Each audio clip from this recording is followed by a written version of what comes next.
Have you noticed that there are people in life that reach for the stars and they just go after stuff and get stuff and it's crazy and you're like, how in the world do they do that? I don't think I can do that. Well, guess what, folks? You can. It all has to do with your mindset. And on today's episode, we're talking with peak performance coach, keynote speaker, author, the list goes on. The guy works with military, Navy SEALs. Yeah, I know, right? And we talk about mindset stuff that when he says it, you're like, oh yeah, that makes so much sense. But all at the same time, you're like, OMG, light bulb moment. Ding. Yes, I know you're excited. I am excited for you to hear this. Check it out. I know each one of you listening, are going to have an incredible takeaway after hearing this today. Share it with me. Leave me a message. I would love to hear what your takeaway is. Let's do this. Body banging. Coming right up. Welcome to Body Bangin', your podcast for all things body. Auto body, that is. And now, introducing Body Bangin's host, Mickey Woods of Mickey Woods Marketing. Mickey is a former auto collision center owner and is now a marketing and business development expert to shops across the globe.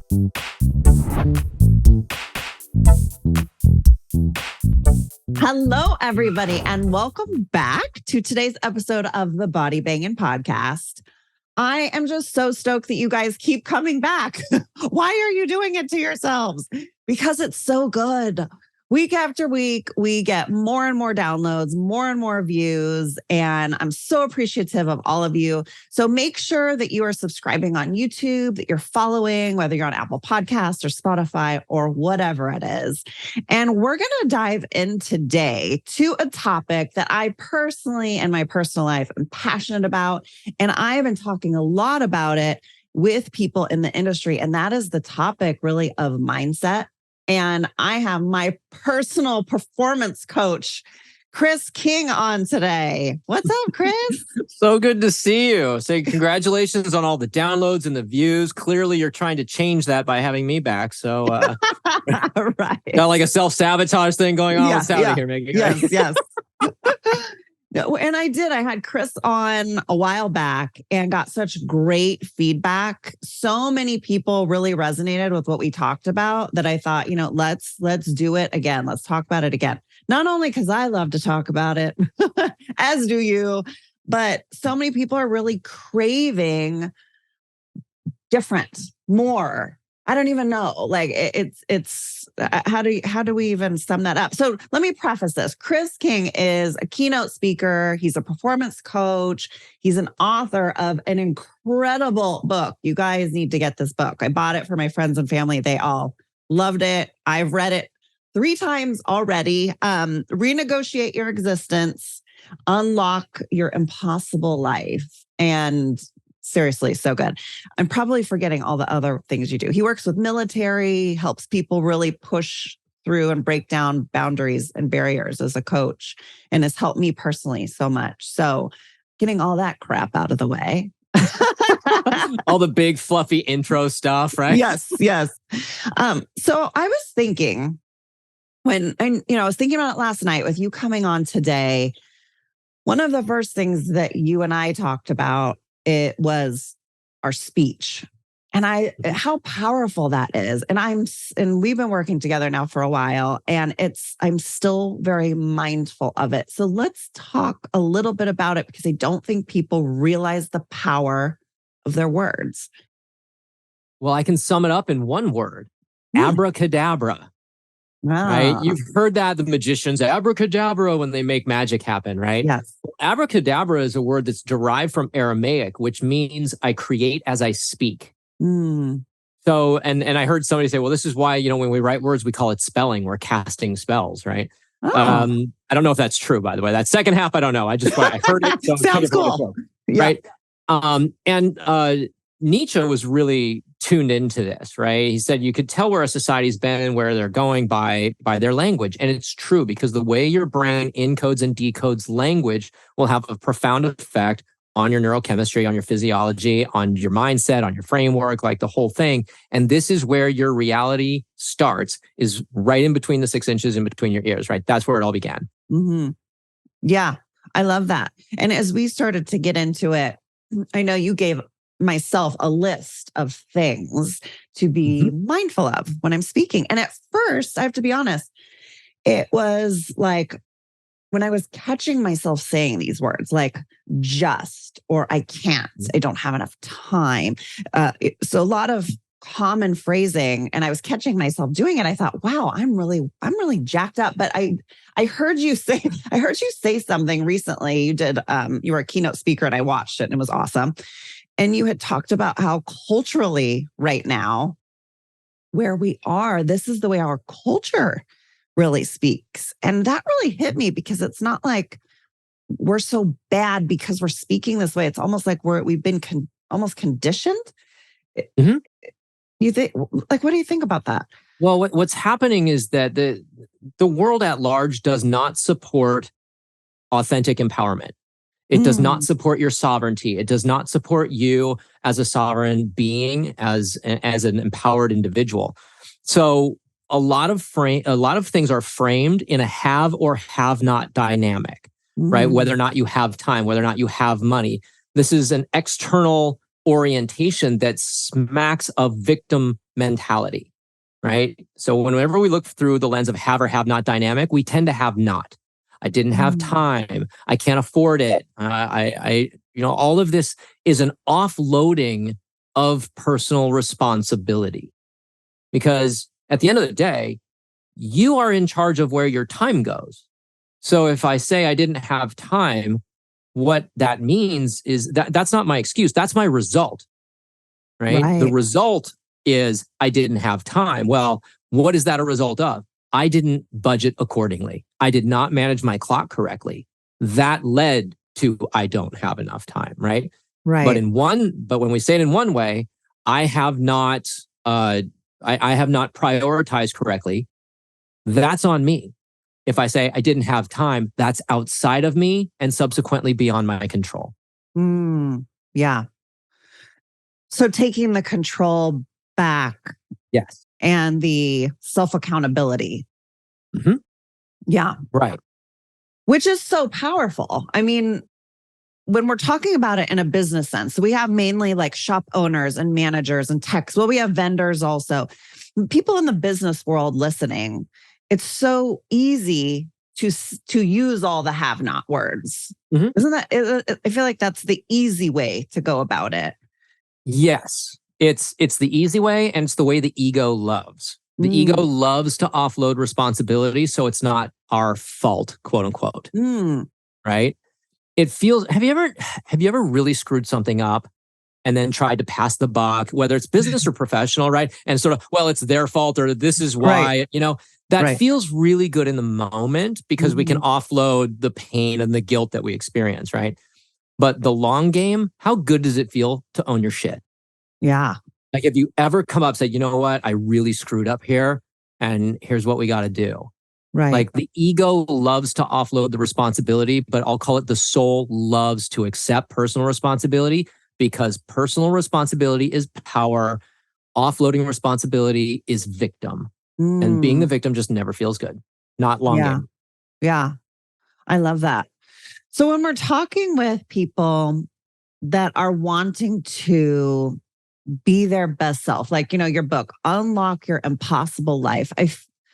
I think we all have this thought of what do we really want? Like our moonshot, as we would say. Everybody's got it, but sometimes it's very difficult to figure out what that is. Well, most people will base what they say they want on what they have. If you base what you want on A, what you think is possible, or B, what your resources currently are, you're going to come up so short of what's possible. It's insane. Yeah. So what would you recommend for people listening? Go crazy with what you want. Take off all of the rules and restrictions. There's actually, I'm glad, thank you for mentioning the book. There's a tool in there I call Banana World. And Banana World is a world where just the laws of physics don't even apply. It's a world of the total absurd and ridiculous. But when you start playing in that space and coming up with all these impossible ideas you would have never actually do. Like I had a client that said that she was in a miserable living situation and stuck in a job and all the things. And I said, okay, let's go to Banana World. Give me one thing that if you did it, you would no longer be trapped in these situations. And she said, well, I could fake my death and move to Costa Rica. Yes. If you faked your death and moved to Costa Rica, you would no longer be in those situations. That's absolutely true. Right. And obviously that's not a viable solution, but I'm not looking for viable. I'm looking for ridiculous, because when you start playing in that space, it physiologically changes the way your brain works. It changes your neurochemistry. It changes which part of the brain is alive and woken up.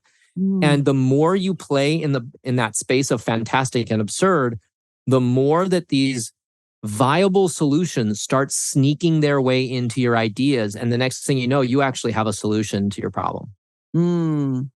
That's deep. I like that. It's just science. I mean, it's just neurochemistry. It's just neurobiology. This is how your brain works. Well, I think that's interesting that you mentioned that, because a lot of people will say like, oh, that's so woo-woo, like what that's so new agey. You get these things of like, that's just that, like those types of things, right? Right. Like, let's discount it. Yes, let's discount it. And when you read the book and you get to know Chris and you hear everything Chris has to talk about, there's so much science, there's so much data behind what you're talking about right now. This is not something that's like even really up for negotiation. It is what it is. Right. That's it. I mean, we can chalk it all up to being woo-woo hippie nonsense. I did my education in spiritual psychology, so I went to hippie school. And I'm also the son of an electromagnetic compatibility engineer. So when I grew up, instead of talking baseball, we talk quantum physics, right? So there is a science behind this. And this is the price, Mickey, of making your impossible a reality, of really going after your moonshot, of getting what you really came here in life to have. Your ego's just going to have to be wrong. And it hates that.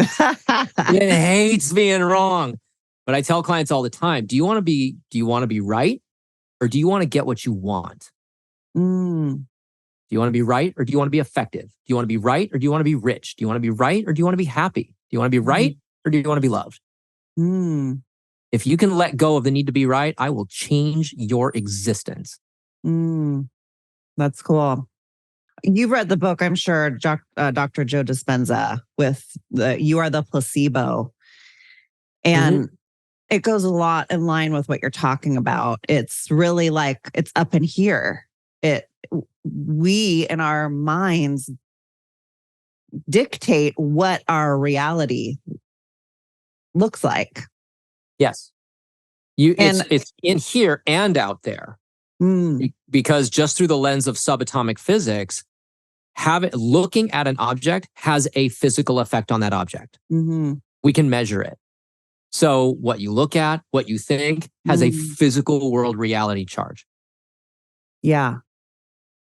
In the book, he talks about, he takes this, and it's been a while since I've read it, so I may totally screw this up. He talks about taking like a group of older guys, I think it was, and they go out away from their homes. They have all these ailments and physical maladies. They go away from their home, get them out of where they were, and they play music from when they were in their teens, early 20s. They have it decked out. All the, anything and everything makes them think as if they were back then. And he said, and they did the stats on them when they came in, like how far they could bend down, how much they weighed, how much movement they had in their extremities, how far they could throw a ball, stuff like that.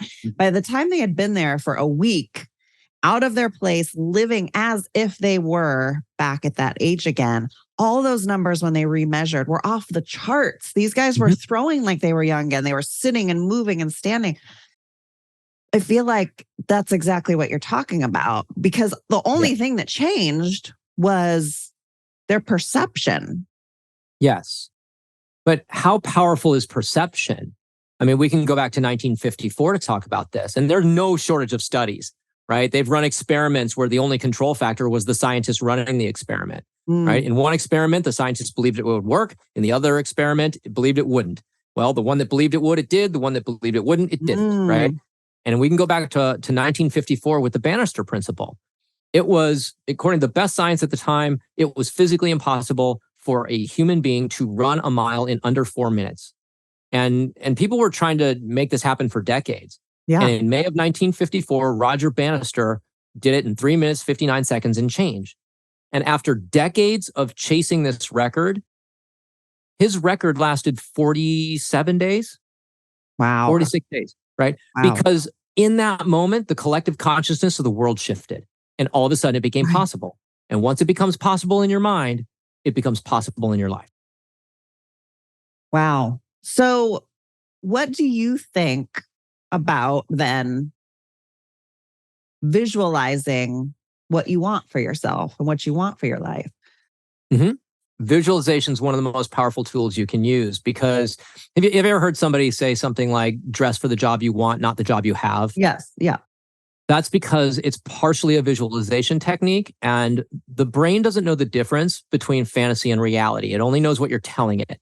So when you immerse yourself in a visualization to the point where you even have physical sensations of it, you're not just changing your brain, you're changing your body, right? You're changing your physiology, you're changing your neurochemistry. And here's the part where I'm going to, it sounds like I'm going to get a little woo, but I'm also going to be very scientific here, is that you have three bodies. You have your physical body, you have your mental body, you have your energetic body, right? Mind, body, spirit. So when we start talking about energy, we start talking about frequencies, right? Energy operates at different frequencies. And when you start visualizing and immersing yourself in the experience of the life you want, you start vibrating at that frequency. The universe is not made of matter, it's made of energy. And when you start vibrating at that energetic frequency, you start drawing the things that match that frequency to you. I can attest to this. Say more. My favorite thing as a coach, say more. Right. Working with Chris personally, as my energy changes, it is mind-blowing how the people that surround me change, my relationship with them, how they talk to me changes, the doors that open for me that I didn't even think were there pop open. It's incredible to not just, as somebody that works with Chris, it's so cool because he's not just giving you a bunch of bullshit.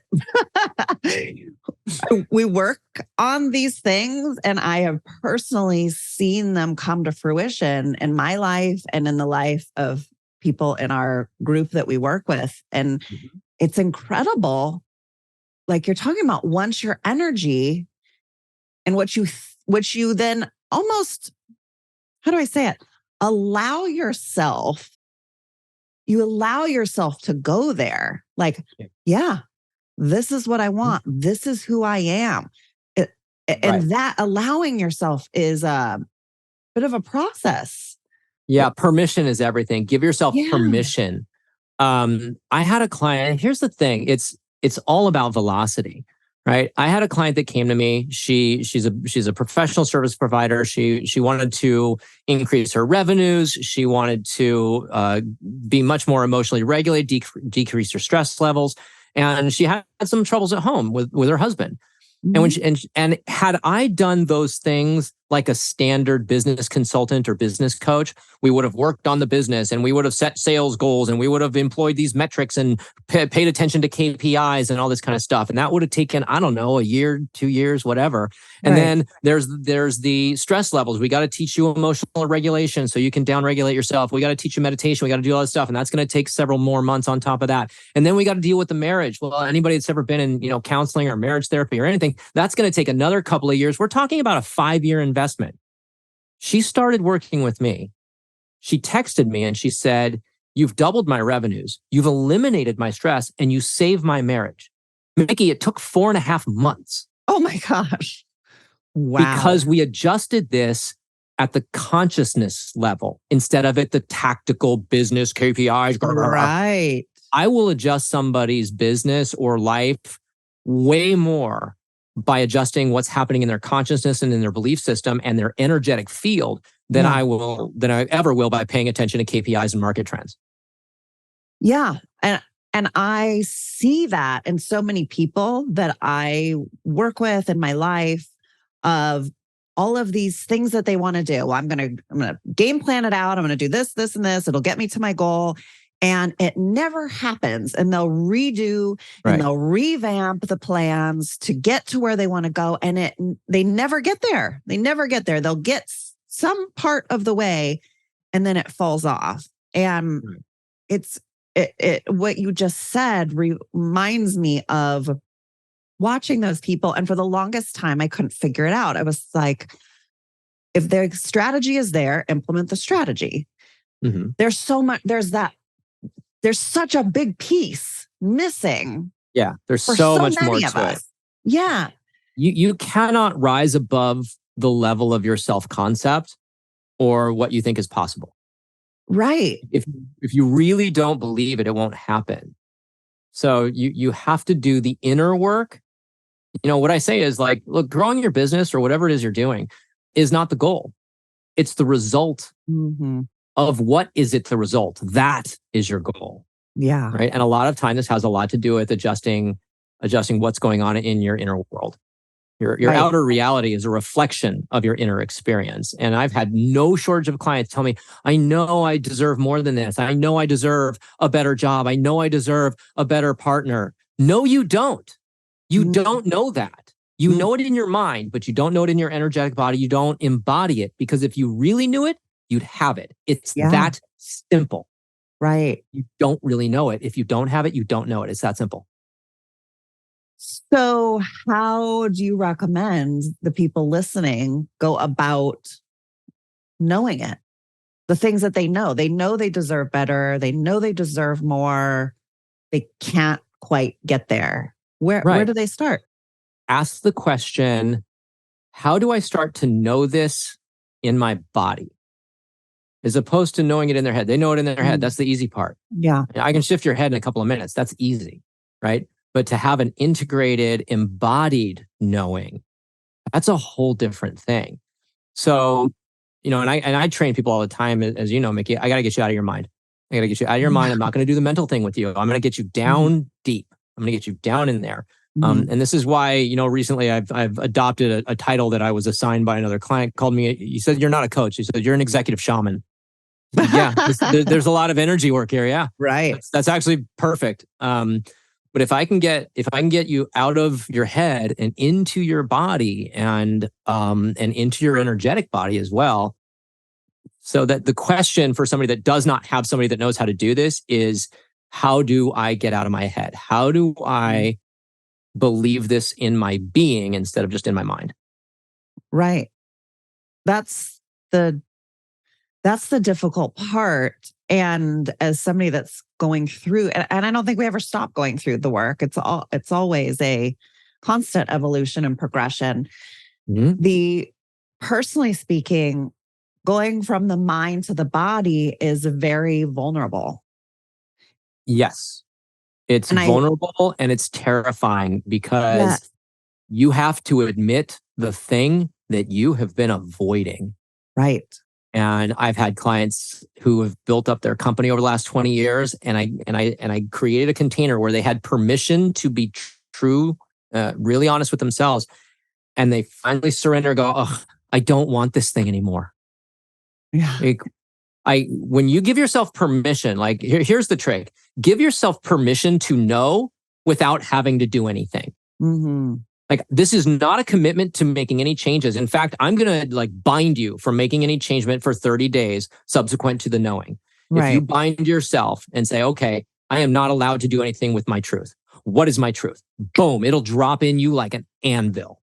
And you'll say something like, I do not want this business, or I do not want to get married, or I don't want to have kids, or even if you have kids, you might say, I don't want to have kids.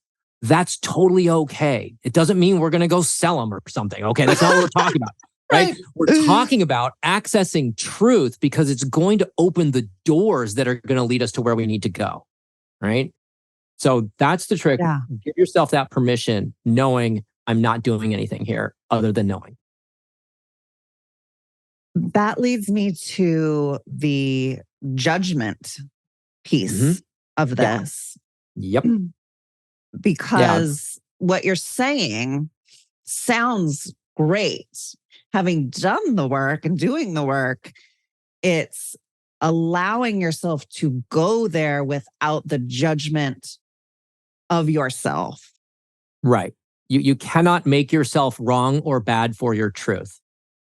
Right. Like that's because like what is morality? Oh, that's not like, oh, I want to, date thousands of people at a time. Okay, that's immoral. You're wrong. You're a philanderer. That's terrible. It's like, well, look, that's an morality external construct that we were all told. It's like it has nothing to do with that here, right? If we can get out of the way of good or bad, right or wrong, we can get to truth. And remember, Hamlet, Act 2, for nothing is either good nor bad. Thinking makes it so. If we like it, it's good. If we don't like it, it's bad. But there's no good or bad here. It's a simple isness, right? It is. And so if we can give ourselves the permission to be honest enough, right, without making ourselves bad for it, right, then we can start to navigate. I'm going to interrupt this podcast for just one quick second because a lot of people wonder, Mickey, what is it that you even do besides host a podcast? Well, I do marketing, and really the biggest thing that I do is help you drive more traffic to your business.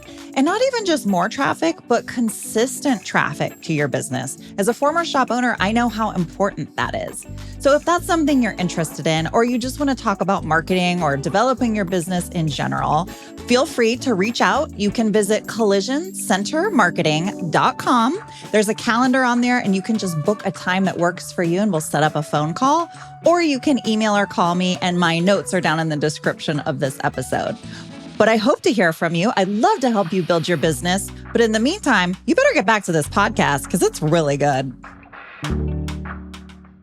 I think I'll just say this. I felt shame.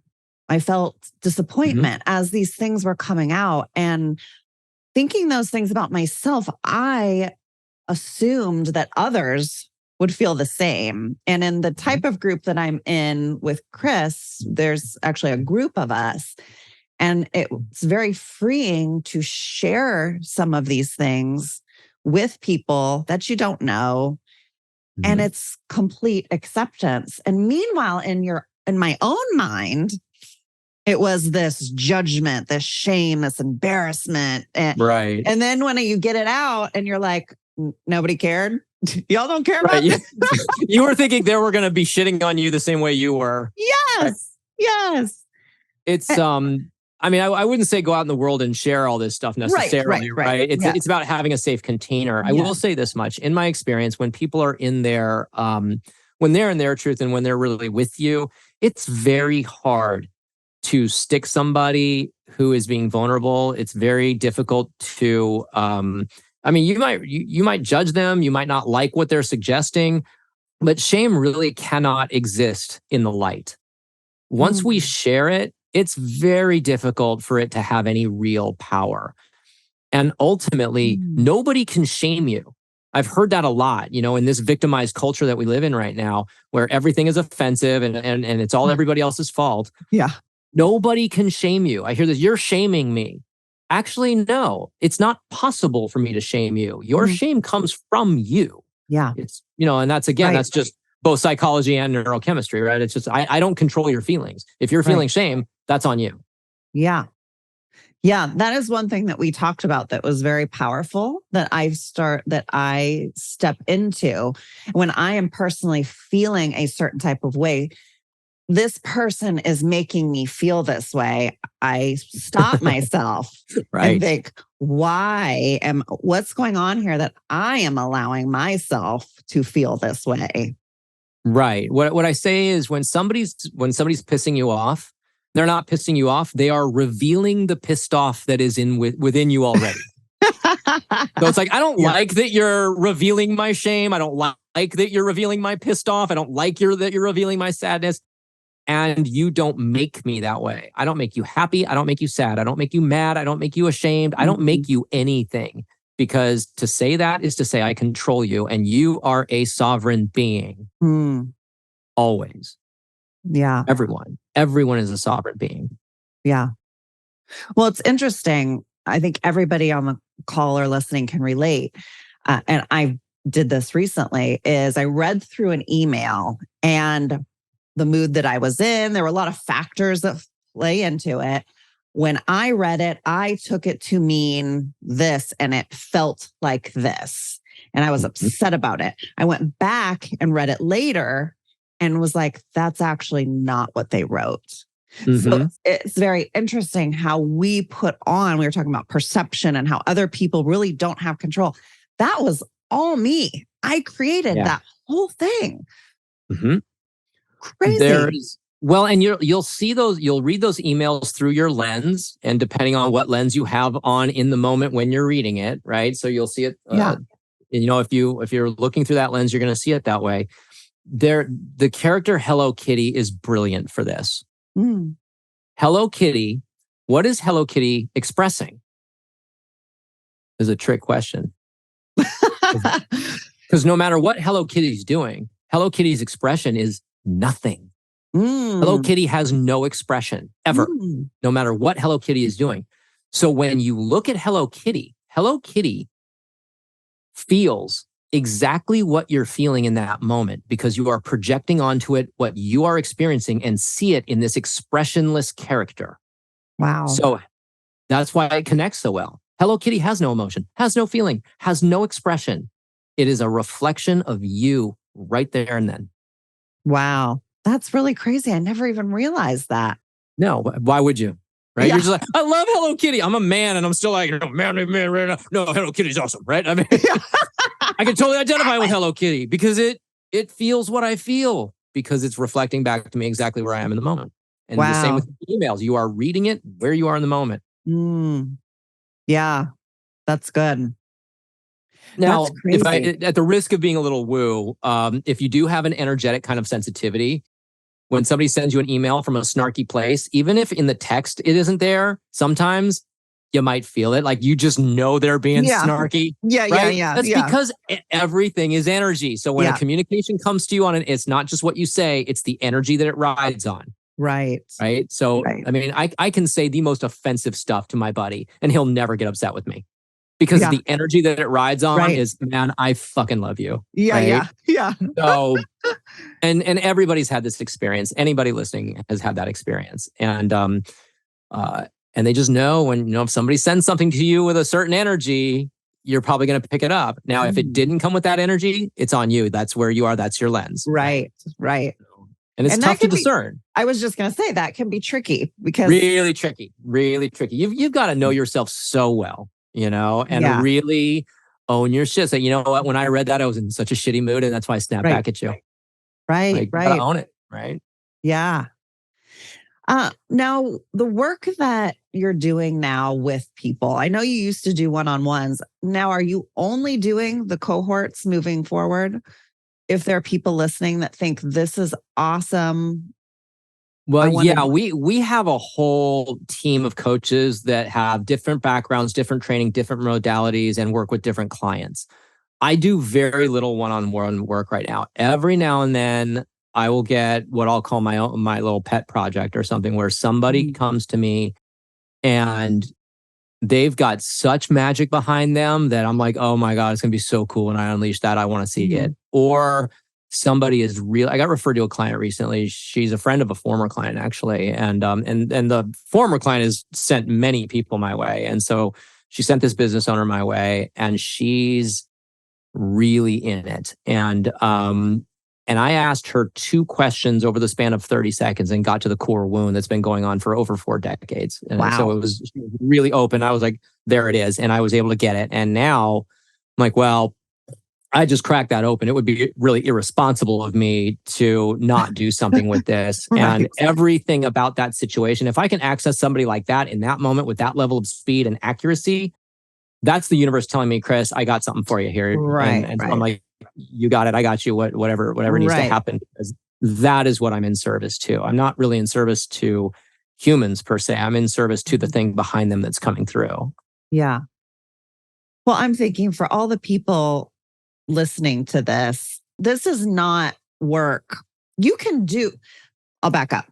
You can read books, you can watch the videos, you can do a lot of things to help shift your mindset, to be a better you, all of those things. And it's wonderful. And I've done them. And I see other people doing them with great results.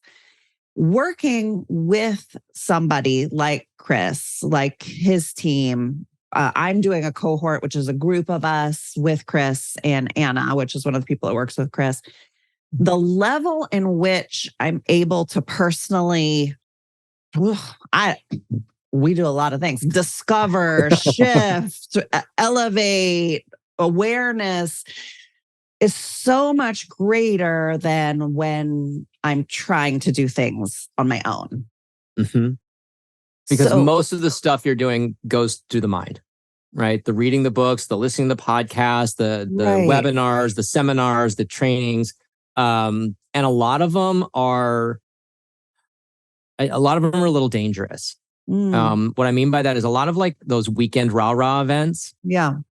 The way that those are designed is that you go and you have an amazing time and you get all amped up on dopamine and they flood you with a massive amount of feel-good neurochemistry, which gets your executive functions offline. And then they sell you $20,000 worth of shit, telling you, promising you that you can have the world, right? And like that's just irresponsible. Right. So go to those events, have a great time, then don't do anything for about 3 weeks. If it still seems like a good idea after 3 weeks, then you can think about it, right? But most of those things, they're going to speak to the mind. So if you're going to listen to a podcast, if you're going to do some kind of online training or whatever, get in a space where you can feel what's happening. Like listening to a book in the car, which I do all the time, is great for my brain. And unless I'm going to reflect and sink that into my cellular structure, into my body, into my energy field, it's just going to be mental. And then we're going to have that conversation again. You know it up here, but you don't know it in here, right? Right. There's one thing that keeps bubbling up that I feel it's important that we touch on. And that is people listen to, and I'm going to be generic here, but people listen to things like you and I are doing, to the podcasts, to the Tony Robbins, the Ed Milet's, those types of people. And they will then go do something completely crazy, like what maybe termed like crazy. Like, I feel this way. I'm not living my dream life. Even though I have a family of 5 kids and 2 dogs and just got a new house, I'm quitting my job and I'm going a totally different direction. And it's something that we've talked about before. I forget the term that you used for it. And it's something about like working within your zone. Is that what it is? There are a couple things happening there. One is kind of what I touched on before about, getting all amped up on excited about something and then going and being irresponsible because literally your executive functions, the prefrontal cortex, the part of your brain that does all your big thinking is offline. And so these crazy ideas, we're going to Vegas, that's where that comes from, right? Yeah. Just executive functions offline. Let's go do something dumb. But what I think you're talking about is the difference between your comfort zone and your range. That's it. Range, okay. That's the word. Yeah. Okay, so let's talk about that a little bit. Nothing cool happens in your comfort zone. Okay, you're comfortable, life is what it is, and that's fine, everything's good, whatever. The magic happens outside your comfort zone, and that's a scary place. And it's really difficult to lean into that when you want to pull back and lean out of that. Right. And so the problem is that sometimes people go what we call out of range. So you have the edge of your comfort zone and then your uncomfort zone, your discomfort zone, right? So now you're out of your comfort zone. But if you keep going farther out of your comfort zone, you're going to go out of range, which means this is beyond your capacity. And range is not a fixed point, right? I may have more range today than I had yesterday because I slept better or I'm not hungry or something like that. Right. But you're more than a human being. A human being is a human system, right? And that's when I talk about the mind, body, spirit kind of thing. And that system has tolerances, and not everybody's tolerances are the same. Some people decide I want to quit my job and I want my I'm going to build a side hustle and have my side hustle become my full-time gig. But they're going to build it as a side hustle until they're ready to make the shift. Right. Other people are going to quit their job and build their side hustle full throttle. Now, for the first person that needs that safety security, that's way too scary. It's out of range for somebody. Their system can't handle that level of anxiety. Right. For the person that did it, and I'm that person, by the way, I'm just going to be broken, homeless, and build a company. Screw having a job. I don't need a credit score. Fuck it. That's how I built Status Flow, because my system needs more urgency and compression than having the safety of a full-time job. If I had the safety of a full-time job, it would have taken me forever to build this organization, and it might never have happened. By saying, screw it, I'm not getting a job. I literally lived out of my trunk, was broken, homeless, and I built this organization because that gave me the fire and the heat. But that is just too scary for some people. And that doesn't make me tougher or better or stronger. Right. It's a question of my human system's tolerances and capacities. So you have to operate outside of your comfort zone and still within your tolerances and capacities, still within range. If you go out of range, there tends to be a collapse. That's exactly where I was going. And I've seen it happen of people pushing, I love that term, out of range, out of their range. And I see the paralysis, the complete devastation. It's like it's like a computer system just fully glitching, like glitched out, doesn't know what to do. Yeah. I'll give you a beautiful example of what I'm talking about from my own experience. I could tell you that I am ready for the relationship of my life. And I've said this for decades. And it's going to be like this, and it's going to be like that, and it's going to be like this, and it's going to be like that, and all the wonderful things. And then she shows up and she is ready, and she checks all the boxes and everything. And I go running into that forest full throttle. I'm like, yeah, she's amazing. And then I realize somewhere I get towards the middle of the forest and I freak the F out. I'm like, and then I slam on the brakes. I pull way back. She's going, what the hell just happened? Right. Because as much as I say I want that, I didn't have the capacity. Right. My psychology was so screwed up, and it's taken me decades, and I'm still working through shit, right? But even though I might want that relationship, it might be out of range for me, and I don't have the capacity to hold that container. Right. And it might be a job. It might be a business. You might quit your job and start building your own thing, only to realize your tolerances are not there yet. Your system can't handle that. It's out of range for you. And now you have a massive collapse. Right. And that's exactly what happened to me in relationships. It would all be right in front of me. I couldn't hold the container, and I would collapse, and then I would ghost, or I'd disappear, or something. I would sabotage the relationship. Right. And she's like, what the hell happened? And it's like, it was just out of range for me. It was out of range for me. Right. And I finally realized that. I learned, Chris, don't write checks you cannot cash. Well, I believe that people think that because you have passion, it should be 100 million%. And if it's not 100 million%, then you're doing it wrong, and there's something wrong with you. And I've heard that type of verbiage out there and seen people with the judgment of that. And now in working with you, that's why the day that working, within your range came up in our container, it made so much sense. It was like, yeah, that's why. Yeah, of course. If we're talking about moonshot and unlocking our impossible life, there's passion.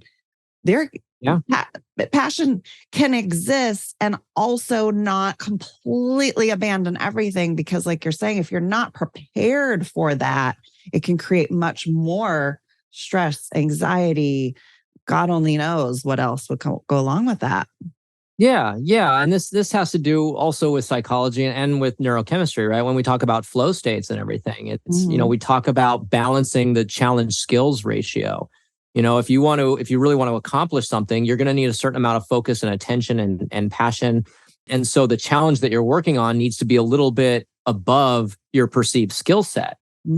right? Because if the challenge is too easy for you, you get bored. If it's too hard, you'll freak out. So it's all about balancing this out. And in order to do this, you have got to understand without judgment, without making yourself wrong or bad, without, what is my human system? What is it designed to do? What are its tolerances? I'm not going to try and pull a giant fifth wheel behind a Mini Cooper. It's out of range. Right. I need a big truck for that. So if you're not a big truck, if you're a Mini Cooper, don't put a fucking Caravan on it, right? It's a bad idea.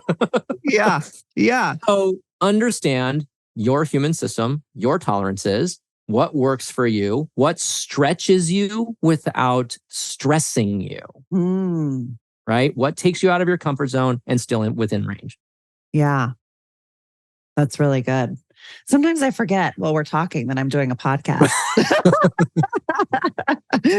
And I'm supposed to be asking you questions because I'm like so into what you're saying. I'm like, let me think on this for a minute. Well, but I love this because it's not about me. It's like, this is usable stuff that you can use right now, right? Yeah, this is stuff you can start considering and applying, right?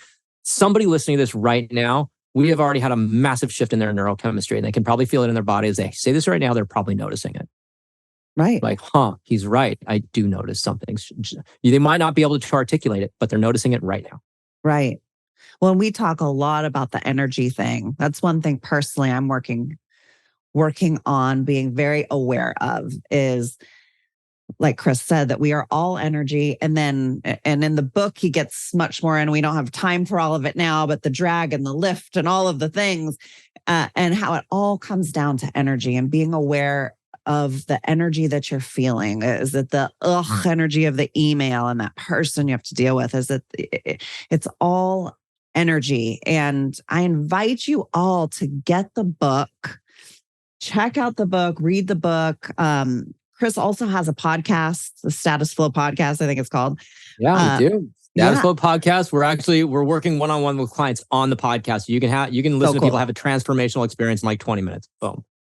And you know what I love about what you're doing and how you shifted it is it's very relatable. Like your first one of doing this, when this goes live, I think you'll have done 2 versus what he was doing the podcast. And he actually works with people one-on-one. You hear them talk through the issues. And the first girl you had on, I was like, is her name Mickey? Allison, right? Yeah. Allison opened up. I was able to access her in about 8 minutes. And then I knew I couldn't just throw her through the door. I had to kind of walk her up to it. So I needed another 4 minutes for that. But in 12 minutes, we got to the core wound that's jamming up her life and her business. And it was beautiful. So beautiful and so relatable. And I really honor the people coming on and talking about these things so openly and freely without worrying about the judgment of all of us listening in. Right. I actually made, because I did digital audio production in a former life. I said, look, I can make you sound like Darth Vader. Everybody's like, nope, don't care. I'm happy to be vulnerable. I was like, wow, that's so cool. I love that. That is so amazing. Okay, well, I think we're going to wrap it up for today because I don't want to have everybody leave this podcast with their brains fried and then they do nothing. Take them all out of range. Yeah, we've sent them all out of range. This is such good information. And I'm blessed to know you and to work with you. I know that people listening to this right now, like you said, there's a takeaway in here for everybody. And awareness, I think for me, is where it all began, the awareness. And for me, it started out with the language. But and for anybody, it can be anything. It can be anything. Being aware of what's really going on. Oftentimes, we're living out our programs and we don't even realize it until we start to become aware and we're like, wow, I'm so automated. Everything I do is automated. I get up, I do the same exact things that I did yesterday, that I did the day before, and you don't realize the automation until you become aware of how automated you actually are. Right. Well, and your level of awareness has skyrocketed, and you brought and bring so much firepower to that container. Like when you came, I was like, oh my gosh, this is going to be epic because the collective energy field that's created and how much you brought into that. I'm like, this is going to be epic. And you're a big part of not just your own transformation, but 5 other people have just gone to the moon thanks to, in part, because of you. Thank you. I appreciate that. It's it is powerful. And I invite anybody that wants to do work within themselves, within their lives, to do something like being part of this group, the container that we're in. And it takes you being ready to be raw and go places that you might have been embarrassed to go. And like I said before, then you go there and you're like, why was I so embarrassed? These people are so accepting and so loving. And it's so relatable when you hear what other people are going through. It's like, we're all going through it, guys. We all struggle with very similar things. And to see other people traverse over these hurdles that they've had in life, it's exciting. It empowers me to see the people in my container doing what they're doing without giving away details. It's like, right. Well, I will say this much: Moonshot is our flagship container, and it is expanding. It's now entering its next phase. Nice. And of course, as Mickey, it is invitation only. So there is an application process. Then that can be accessed at statusflow.net/moonshot. I review all of those things. I do all the interviews. And so the container is set through me, not by me, through me. Right. And so it is an invitation only. And we are looking for people that want to achieve the impossible. They're ready to live the life they came here for. Yeah. Ooh, it just gave me the goosebumps. I love it. Okay. So I'm going to put Chris's contact information with that link in the description for all of you guys. I so appreciate you coming on here and chit-chatting with me today. My pleasure, Mickey. Thank you so much for having me. You're always such a delight. My day is forever better when you're in it. Oh, you're so sweet. I love that. Thank you. Same. And same to you. Jeez Louise. Everybody, thank you all for listening. And again, make sure you're subscribing to this so you don't miss any episode when it drops, because we've got good shit. I mean, every time it drops, it's so good. Anyway, we'll see you all next time. Bye. If you enjoyed today's show, make sure you hit the subscribe button. We have some incredible topics and guests coming your way you will not want to miss. If you are watching on YouTube and don't want to miss the latest and greatest, you'll want to hit the bell after subscribing, so you will get a pop-up each time a video podcast goes live. To our devoted fans, would you mind paying it forward and sharing this little gem with someone else you think may benefit from it? Much love from all of us here at Body Bangin', all things Autobody.